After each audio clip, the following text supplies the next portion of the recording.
Jornal da Pampa. Oferecimento Senac e Sesc. A força do sistema Fê-Comércio ao seu lado.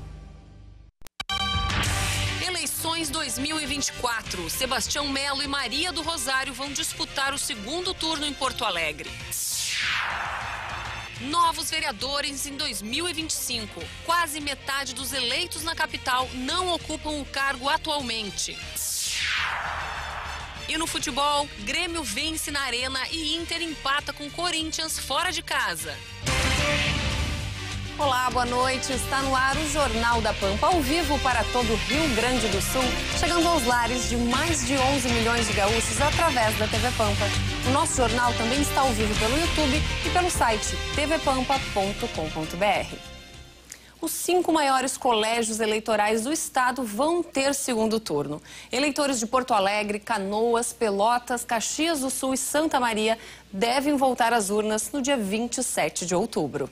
Com 49,72% dos votos, Sebastião Melo enfrenta a Maria do Rosário no segundo turno pela Prefeitura da capital. A candidata do PT ficou à frente de Juliana Brizola, com 26,28% dos votos. Em contrapartida às abstenções, 751 mil pessoas votaram. Uma grande vitória no primeiro turno, espetacular. 49,72%, quase passamos da casa do 50%. Muito obrigado, Porto Alegre, as famílias porto-alegrenses compreenderam nosso governo, os avanços que a cidade teve, os desafios que estão apresentando no futuro. E a partir de amanhã é segundo turno e rumo à vitória. Deus quiser, tá? As questões são as mesmas, mas no segundo turno, com tempo igual de televisão e os debates, eu vou apresentar soluções práticas para problemas que a cidade vive. Muito obrigado. Porto Alegre foi a capital com o maior número de abstenções do país. Por aqui, mais de 345 mil pessoas deixaram de comparecer às urnas. Para os dois candidatos, agora é hora de convencer eleitores que escolheram outras siglas que o melhor caminho é migrar o voto.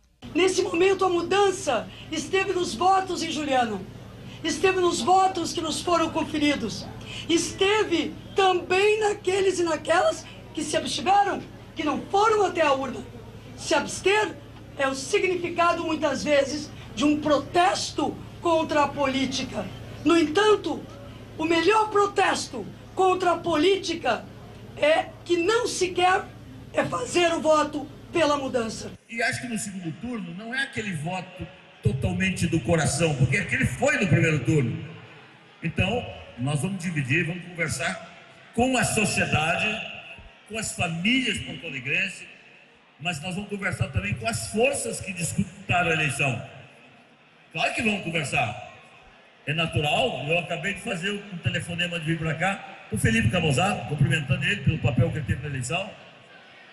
E vou conversar também com os outros setores que disputaram a eleição. Além da capital, eleitores de outras 4 cidades gaúchas também vão precisar retornar às urnas no próximo dia 27. Em Canoas, Ayrton Souza, do Partido Liberal, e Jairo Jorge, do PSD, disputam o segundo turno. Na Serra, Scalco e Adiló brigam pela preferência do eleitor. No sul do estado, Marrone, do Partido dos Trabalhadores, enfrenta Marciano Peronde, do PL, pela Prefeitura de Pelotas. Enquanto em Santa Maria, a corrida pelo Executivo Municipal segue entre Valdeci Oliveira e Rodrigo Décimo, do PT e PSDB, respectivamente. De acordo com o Tribunal Regional Eleitoral, o primeiro turno das eleições municipais foi considerado tranquilo. Nós estamos diante de um estado altamente politizado. Esse é um ponto que eu gostaria de destacar. E o mesmo eu espero com relação ao segundo turno nessas 5 cidades, onde nós tenhamos uma disputa eleitoral dentro de um clima educado, de um clima aceitável, e é isso que se espera. O domingo de eleições foi movimentado em Porto Alegre. Em algumas sessões, os eleitores chegaram cedo para aguardar a abertura dos portões.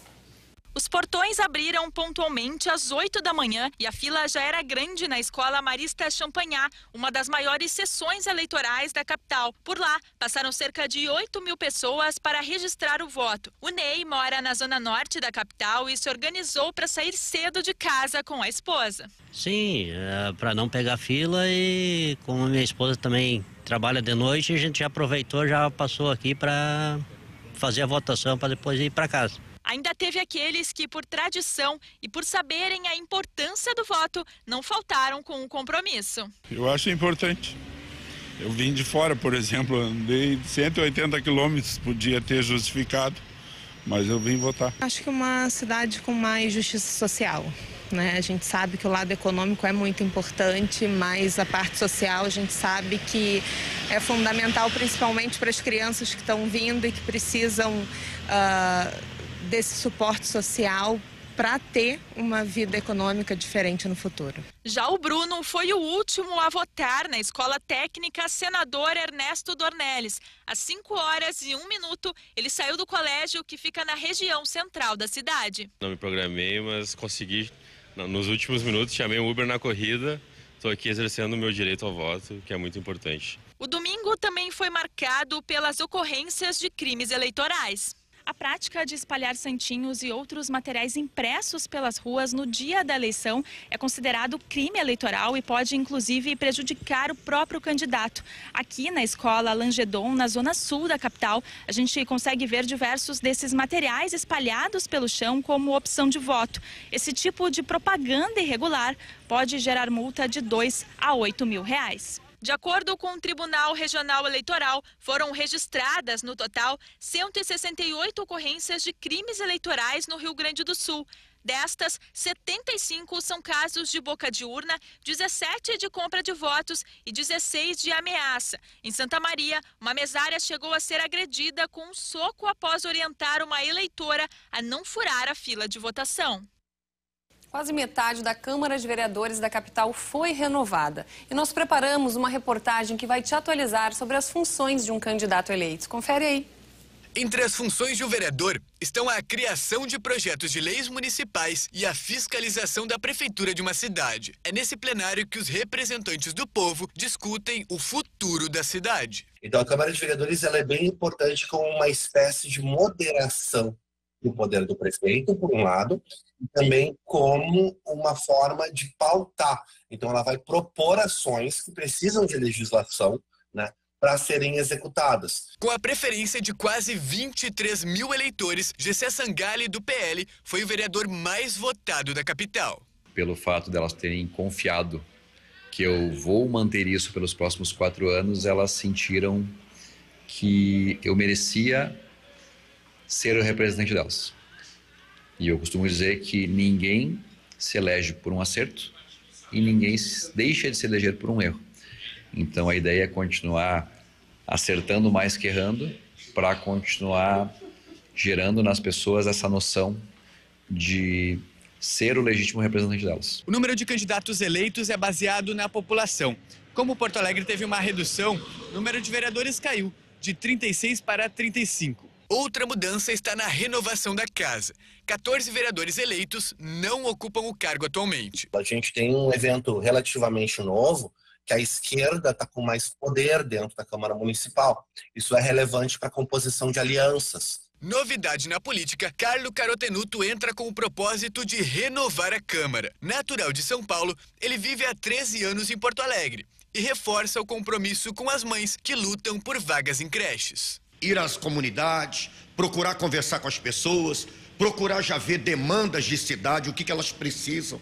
A gente tem visto muita dificuldade na parte das mães que precisam trabalhar e não tem vaga em creche. Então, a entrada nossa foi uma entrada dolorida, uma entrada ali na risca. A gente pode dizer assim, os 47 minutos, segundo tempo, Deus colocou a mão. Atena Beauvoir também assume pela primeira vez uma cadeira fixa na Câmara. Suplente no último pleito, a vereadora atuou por pouco tempo, mas o bastante para aprovar o tombamento do slam, uma espécie de disputa de poesias como patrimônio cultural de Porto Alegre. Agora, o objetivo é lutar pelas questões climáticas. A nossa coluna vertebral nesse mandato de 4 anos é a emergência climática. Não tem como a gente pensar direitos sociais sem a perspectiva da materialidade da nossa natureza. Então a gente vai ter que buscar com muita força, muita energia, a emergência climática, a pauta ambiental como foco central de qualquer outra discussão. Junto disso, a pauta dos direitos da população LGBT e dos trabalhadores e trabalhadoras da cultura, porque eu sou trabalhadora da cultura. Ambos os vereadores foram eleitos por média, ou seja, cada partido recebe uma quantidade de votos. E a partir desse dado, as cadeiras na Câmara são divididas. Assim, os candidatos mais votados assumem as cadeiras da sigla. Com a reformulação, o Partido dos Trabalhadores e o PSOL ficaram com o maior número de assentos, com 5 cadeiras para cada sigla. O Partido Liberal conquistou 4 cadeiras. Republicanos, MDB, Progressistas e PSDB ficaram com 3 lugares cada um na Câmara de Vereadores. Novo, PCdoB e Podemos garantiram 2 assentos, enquanto Cidadania, PSD e PDT, uma cadeira cada. Um frentista foi assassinado após tentar impedir que um homem utilizasse o banheiro feminino de um posto de combustíveis na manhã de ontem na zona leste da capital. O caso foi registrado por câmeras de segurança. O homicídio ocorreu por volta das 10 horas da manhã deste domingo no bairro Jardim Carvalho. Um homem e uma mulher que o acompanhava teriam tentado usar o banheiro feminino do local, mas foram impedidos pelo frentista. Enquanto eles discutiam, o suspeito disparou contra a vítima. O casal fugiu do local após os tiros. A Polícia Civil está investigando o caso. A seguir, você confere no Jornal da Pampa a previsão do tempo para amanhã e os destaques da dupla Grenal. O Jornal da Pampa volta já.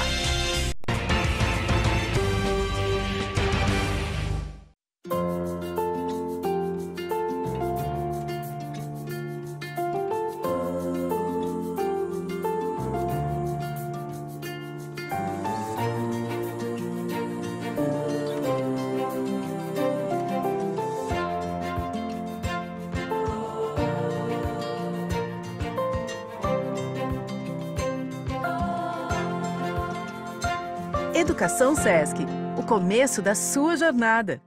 Você sabia que Uruguaiana é a capital nacional dos free shops? Venha conhecer os grandes diferenciais e vantagens incríveis. Parcelamos suas compras em até 12 vezes sem juros. Aceitamos pagamento em real, sem taxas de IOF. Tem acesso a uma imensa variedade de produtos importados de toda parte do mundo. Além disso, desfrute da melhor gastronomia e de uma belíssima cidade. Realização CDL 60 anos. Vem viver Uruguaiana. E se você quiser organizar a vida, estudar é a melhor saída. E se o preço for um problemão, fazer Senac é a solução. Se quer certeza de qualificação, curso de qualidade é a melhor opção. Pra não ter e se na nova profissão, tem que ser Senac sua formação. Use o cupom VEM25 e ganhe até 40% off em nossos cursos. Acesse senacrs.com.br/off. Gestor público. Precisa de construções rápidas, seguras e eficientes? Conheça a Quick House, uma indústria gaúcha com sistema construtivo único no mundo. Capaz de entregar obras imediatas para a sua gestão. Com aprovação da TEC, somos referência em construções rápidas no Brasil. Quick House, construções rápidas para quem não pode esperar.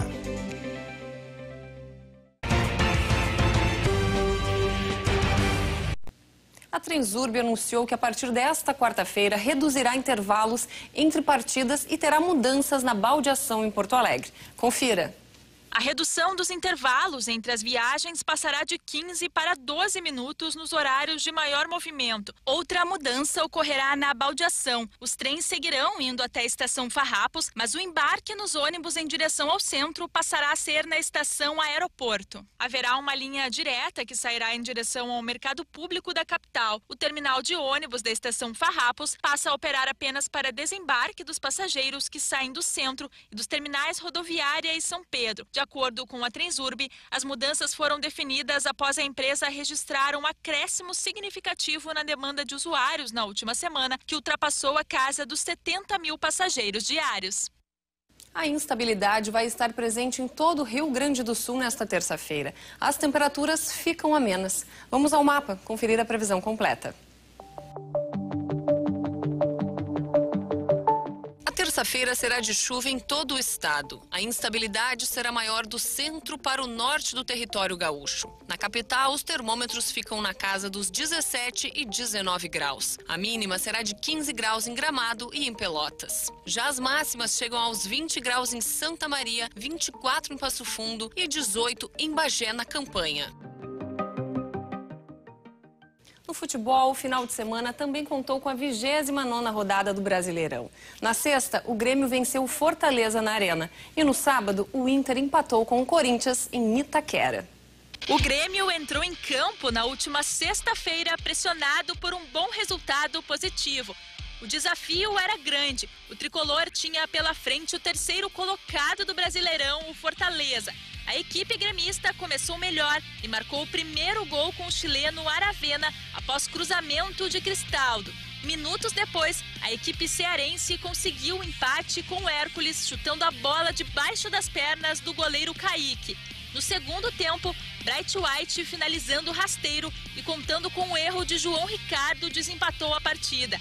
Já Soteldo, em belo chute, garantiu a vitória do Imortal. O Grêmio ganhou bem do Fortaleza, tem um bom número de vitórias na competição, tem um bom saldo de gols e, de quebra, amplia a possibilidade de chegar num G6. Amplia, que eu digo, faz ressurgir a possibilidade. A equipe de Renato agora está a 6 pontos do primeiro time do Z4. A próxima partida do Grêmio é em Belo Horizonte contra o Atlético Mineiro. A novidade será a titularidade do lateral Igor Serrote, que ganhará espaço graças às suspensões de João Pedro e de Fábio. Já no sábado, o Internacional foi a São Paulo para enfrentar o Corinthians. Com o estádio lotado, logo cedo o Coringão abriu o placar. E quem marcou presença foi ela, a lei do ex. Memphis roubou a bola e encontrou Yuri Alberto. O ex-atacante colorado finalizou no canto de Rocher. A resposta não demorou. Bernabé recebeu de Thiago Maia e finalizou com um desvio para o fundo do gol. Primeiro tempo, tudo igual. O primeiro gol, sim, foi uma infelicidade, né, do Gabriel. Mas que não tirou o nosso rumo no jogo, nossa confiança. Nós produzimos bem no primeiro tempo, conseguimos o gol de empate, equilibramos a partida. Na segunda etapa, o Corinthians voltou melhor. Após bola na trave e gol impedido para Yuri Alberto, o atacante teve a chance de se consagrar em uma penalidade e não desperdiçou. Timão na frente. O empate colorado veio no final da partida. Aos 48 minutos do segundo tempo, Alan Patrick jogou para o meio da área. A bola encontrou o menino de 18 anos de idade, Ricardo Matias. O centroavante finalizou de letra para deixar tudo igual. Clássico empatado. Inter 2, Corinthians 2 também. O pontinho fora de casa levou o Colorado para a 6ª posição do Campeonato Brasileiro.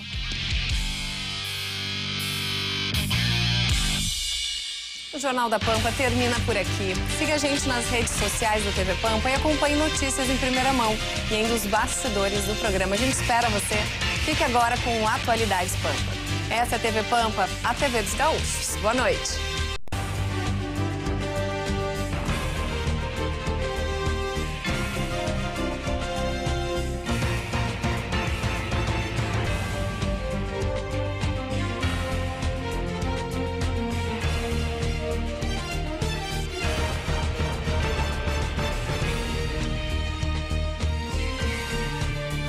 Jornal da Pampa.